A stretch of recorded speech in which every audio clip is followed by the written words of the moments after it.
네, 정치권을 키워드로 풀어보는 김종래의 정치 내시경 시간입니다. 김종래 충남대 초빙 교수와 함께합니다. 안녕하십니까? 안녕하십니까. 박근혜 대통령이 검찰 수사는 받지 않겠다고 말을 했습니다. 얘기를 했습니다. 입장을 변호인 통해서 얘기를 했습니다. 어떻게 보십니까? 뭐 점입가경이라고는 해야 되나. 일반인들의 생각 아니면 전 세계인들의 평균적 생각과는 너무나 동떨어진 방향으로 또는 방식으로 가고 있기 때문에 특별히 제가 여기서 이렇게 무슨 말씀을 드려야 할지 모를 정도입니다. 네. 거짓말, 궤변, 그리고 오방난국정, 뭐 기타 등등으로 얼룩져서 차라리 리더십의 영역보다는 정신 분석학이라든지 또는 발달 심리학 측면에서 연구를 해야 될지도 모를 분을 이렇게 말씀드리는 것도 참 면구스럽고 창피하고 짜증나고 그렇습니다. 또 그래도 오늘 뭐 기회가 이렇게 주어졌으니 또 그 계통 말을 또 안 드릴 수가 없게 네, 보여주시죠. 국가와 국민을 상대로 전면전을 선포한 것 같아요. 아까 말씀하신 대로 수사를 안 받겠다. 그런데 이제 우선 오늘 조선일보에 나온 그 일러스트 하나 보시죠.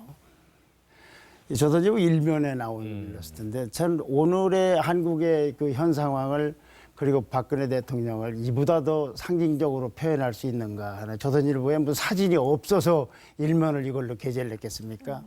뭔가가 이 짜증도 나고 뭔가가 딴 생각도 하는 것도 같고 뭔가 이 참 오기를 부리는 것도 같고 그 처음에 당선됐을 때 그 화려한 참 대통령의 영예로서 국가 원수가 됐을 때 이거 화려하고 특히 그 한복까지 입으면서 세계 무대를 누볐을 때 이거 당당하고도 고품격스러웠던 모습은 온데간데 없고 이렇게 어두운 모습으로 우리는데 불과 이것이 무슨 몇십 년 만의 일이 아니라 4년도 안 돼서 이런 일을 벌이니까 앞서서 이 대통령에 대해서 다른 관점과 다른 방식으로 설명했던 저부터가 참 창피하고 또 시청자 여러분께 참 부끄럽고 정말 드릴 말씀이 없을 정도로 참담한 상황입니다. 오늘 이 사진이 참 대단히 인상적인 사진이었다고 봅니다. 아침에 조선일보를 보는 많은 독자들도 아마 이런 생각을 같이 가졌을 거라고 생각이 됩니다.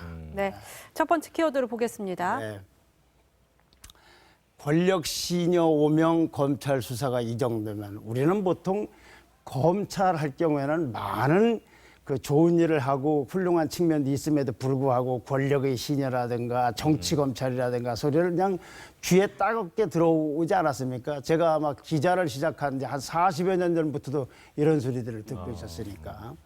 그런데도 어제 발표한 걸 보면 그래도 대통령을 그 공범으로 했다든지 법상의 피의자로 적시했다든지 하는 정도를 수사했으면은 나름대로는 뭔가 한 것이 아닌가. 물론 미진한 것도 있고 또 이제 예를 들면은 뇌물죄 같은 걸 적용하기보다는 권력 남용 이런 부분을 했기 때문에 그건 나중에 가서 굉장히 많은 그 논란의 여지가 있거든요. 뇌물죄가 안 되면은. 그러니까 진경준 검사 같은 경우는 왜 포괄적 뇌물죄가 되는데 여기는 그걸 하지 않았느냐라는 논란이 있을 수 있지만 그래도 대통령한테 임명받은 사람들이 또 우병우 사단이 정말 많이 있다는 검찰에서 저만큼이라도 했는데 하물며 권력 신여인 오명을 받은 검찰 수사가 이 정도라면 그럼 실제는 어느 정도일 것인지에 대해서 사람들은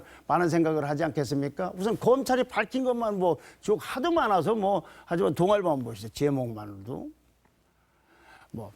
직권남용 강요, 스포츠재단에 돈을 내라, 롯데그룹에다가는 70억을 내놓아, 현대자동차 그룹에는 광고 수주, 포스코 펜싱에 대한 펜싱팀을 창단하라고 지시하고, KT에는 68억 광고를 내라고, 그랜드크랩, 이건 문체부 산하 공기업인데 거기다는 장애인 스포츠단 창단 등을 이렇게 강요를 하고, 또 청와대 대통령 말씀대로 청와대 문건 180건이 정호성 부속관, 비서관을 통해서 최순실에게 넘어갔는데 이 중에 47건이 국가 기밀에 해당되고 어떻게 일일이 열거할 수가 없죠. 거기에다가 대통령하고 직접 관련이 있는지 모르지만 이화여자대학교 부정입학 문제라든가 청당구 문제라든가 또 오늘 내일적으로 영장 청구될 조원농정 경제수석 같은 경우는 CJ 이미경 부회장 나가라고 했고 포스코 권오준 회장을 그 민간 기업이고 이제 1%도 정부가 주식을 갖고 있지 않는데 권오준이라는 사람을 회장으로 시키도록 하고서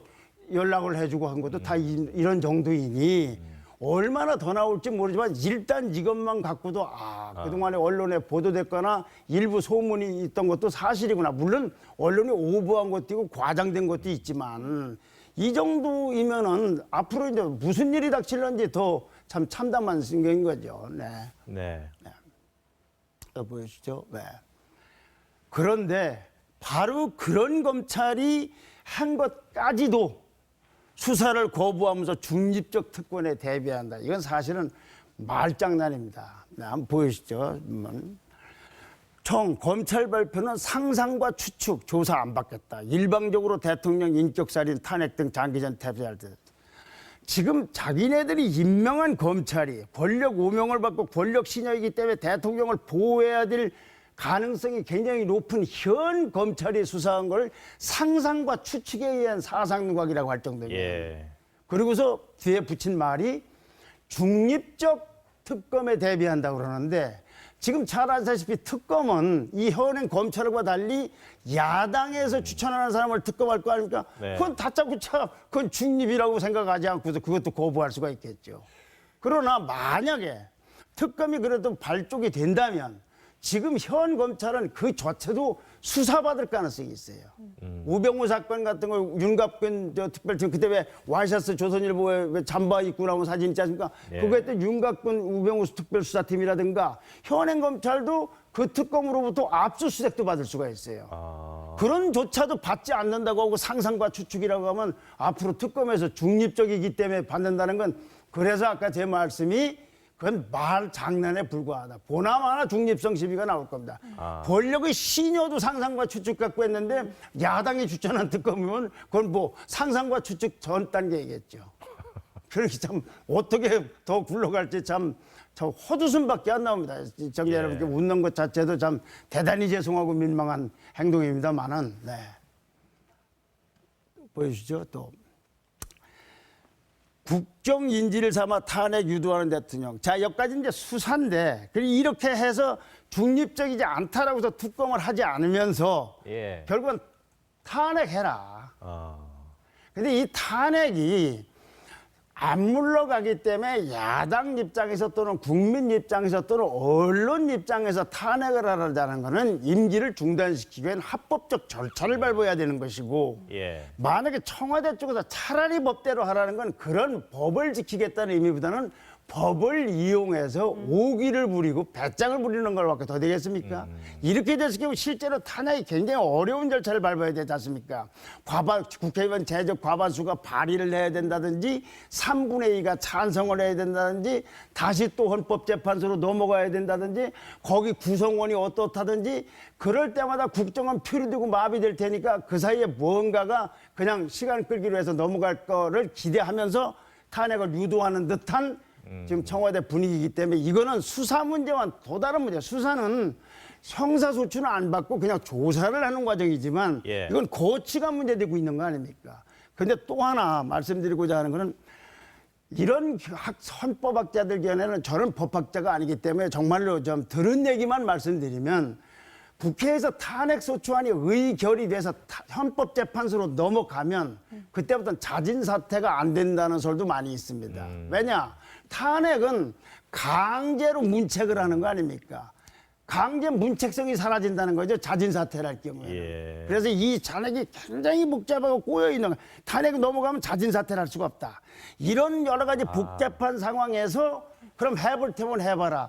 해볼 테면 해봐라라는 것은 법 절차를 지키겠다는 것이 아니라 법을 이용해서 말하자면 배짱을 부리거나 때를 쓰는 거 아니겠습니까? 그게. 국민들이 요구하는 탄핵하고는 다르지 않나 이거지. 도저히 물러갈 의사가 없으니까 탄핵을 밟으라는 거와 그래 한번 해봐. 이게 어떻게 같으냐 이거죠.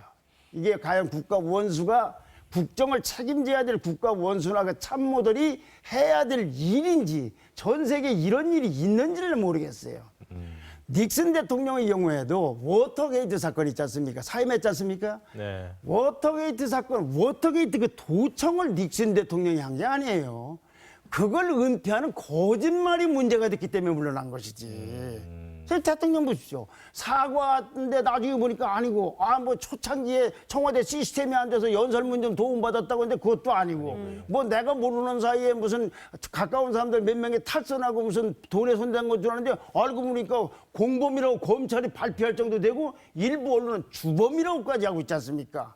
이런 상황에서는 그러니까 닉슨 대통령의 탄핵과 사임하고도 전혀 관련이 없는 우리나라는 아주 특이한 헌정사를 쓰고 있는 거예요. 대통령과 그 주변 사람들이. 네. 네. 더 안타까운 일이죠. 네. 그 다음에 여기까지를 대통령과 청와대 주변 더 나가면은 친박이라고 한다 보면 진박이든. 네. 지금 우리나라가 지금 이렇게까지 표류되고 있는 큰 축 중에 하나는 야권입니다. 야권이 이 문제가 터진 게 언제인데 하나도 터뜨려서 국가가 잘못 가는 방향을 막지도 않았던 사람들이 광화문 촛불 시위를 보고 자기네들 수위를 오락가락하면서 조절을 하고 있어요. 대통령이 찾아가서 총리 추천해달라고 할 때도 그렇고 영수회담도 그렇고 뭐든지 걷어차더니 이제는 뭘 하자 하면서 그래도 야권 주자들이 지금 길을 잃었어요. 왜 그러냐? 이 상황을 수습하는 걸 목표보다는 그 다음에 내가 집권을 해야 되겠다는 목표를 갖고 있기 때문에 목표가 달라서 자꾸 길을 잃고 헤매고 있다 이거죠. 이렇게 되면 결국은 여야가 정치권이 공멸로 가는 부채질이 되는 거 아닌가. 그 상징이 오늘 동아일보에 나와 있습니다.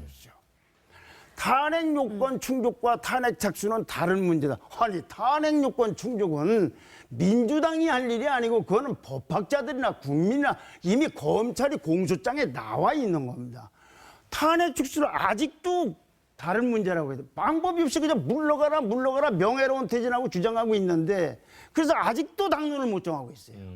이 야당이 가장 제1야당 저 당선될 그 선거 끝날 때 제1당했는데 그 당이 이렇게 표류하고 있는 데서 우리나라 정국은 더 어려움을 겪고 있다. 차라리 야당은 수습위기를 해야 되는데 더욱 가관인 건 이상면입니다. 비상시국 정치회의라고 해서 이쪽부터 김부겸, 문재인, 박원순, 심상정, 안철수, 안희정, 이재명, 천정배 의원도 있고 시장도 있고 모이셨는데 난 이분들이 무슨 이렇게 즐거움이 있어서 이렇게 웃어가면서 팔을 끼고 있는지 난 모르겠어요. 또 이분들끼리만 모여 있어야 되는 이유도 모르겠고 여기 예를 들면 왜 손학규 의원이나 김종인 같은 사람은 왜 빠졌는지 모르겠고 저분은 왜 들어갔는지도 모르겠고 이렇게 모여서 하는데 정확하게 우리는 어떻게 하겠다는 로드맵을 정하지 않으면 그러면은 또 이제 시위에 따라서 오락가락할 거 아니냐. 그래서 이미 이를 저질렀거나 이 사태를 가져온 청와대라든가 친박 쪽은 놔두고 야당이라도 제정신을 가지고 정확하게 정해야 되는데 아마 이분들 만난 것도 처음일 거예요. 특히 그 문재인 대표하고 안철수 대표는 전 대표는 그렇게 몇 년 전에만 해도 대권 후보를 갖고서 뭐 양보를 하던 분들인데 야당을 양보는 지금 나눠 있는 분들인데 이분들 둘이는 난 핸드폰 통화라도 한 번 하는지 모르겠어요. 국가의 위기를 놓고서 과연 대권을 노리는 사람들이 이렇게 행동해도 되는지. 과거 옛날에 김영삼, 김대중 씨는 싸울 때는 격렬히 싸워도 협력할 땐 정말로 옆에서 볼 때 측근들이 화가 날 정도로도 협력을 했는데 이분들은 뭘 하는 분들인지는 모르겠어요. 그러니까 시국 수습보다는 집권에 더 목표가 있는 것은 그래서 길을 잃고 있는 것이 아닌가 싶어요. 예. 마지막 보시죠. 네. 자, 탄핵 아니면 개헌을 더 늦으면 불복종 운동. 자, 그러면 이제 이렇게 무슨 거국내각이나 그럼 총리를 누구로 하느냐 어쩌고 복잡했을 때 대통령은 안 물러나겠다고 할 경우에 법적으로 물러나게 하는 방법은 탄핵. 그게 만약에 어려워. 이제 야당하고 뭐 의결이 안 되고 탄핵 심판으로 어려우면 다른 방법 하나는 개헌밖에 없습니다. 개헌을 통해서 부칙 조항 같은 데 현행 대통령 임기를 중단시키는 수밖에 없어요. 이것도 저것도 하지 않으면 정치 이번 주말 같은 경우 26일은 더 큰 집회가 예고돼 있지 않습니까? 이렇게 하다 보면 잘못하면 정말로 조심스러운 말이지만 일종의 시민 불복종 운동이라도 일어나면 그건 이제 걷잡을 수 있는 쪽으로 가는 것이 아닌가. 그런데 야당은 자기네들이 할 짓은 놔두고 자꾸 상대방 후보가 요구하는데 아무리 요구해도 듣지를 않는 대통령과 청와대를 보고 뭘 더 요구를 하고 있는지를 모르겠어요. 알겠습니다. 김종래 교수님 오늘 분석 잘 들었습니다. 이러고도 참 허망합니다. 네, 죄송합니다. 잘 들었습니다. 고맙습니다.